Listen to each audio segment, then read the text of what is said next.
এখন না রাত্রি ওই মোটামুটি 11:30 পার হয়ে গেছে। খাওয়া দাওয়া করার পর আমি, বাবা, মা এখন যাচ্ছি জেঠুদের বাড়ির গাছের আম কুড়োতে। আমাদের বাড়িতে আম গাছ প্রায় 11টা-12টা আছে, তবুও মানুষের গাছের আম কুড়োতে বেশ কিন্তু ভালোই লাগে।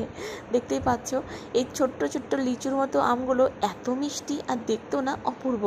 খেতে এতটাই মিষ্টি, ওই জন্য লোভ সামলানো যায় না বলে মা বাবা খাওয়ার পর প্রত্যেক দিন এখানে আম কুড়োতে আসে। আর সত্যি কথা বলতে পায়ও অনেকটা, একটুতেই মানে টপ টপ করে আম পড়ে, আর গাছ ভর্তি আম হয়েছে। দিনের বেলা হলে আমি দেখাতে পারতাম। জেঠুদের বাড়িতে মাত্র এই দুটো গাছে না গাছ ভর্তি যেমন আম হয়, তেমনি মানুষ কুড়ে মজাও পায়।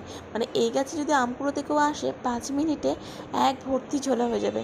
আমাদের গাছেও বাবা মা একটু আম খুঁজতে গেছিলো, পেয়েছে একটা। আর এই যে দেখো, 5 মিনিট মোটামুটি কুড়িয়েছি আর এতগুলো আম হয়েছে। ভোরবেলায় না আরও বেশি আম পড়ে থাকে। সারা রাত্রি তো আম কুড়োয় না, সব আমগুলো জড়ো হয়।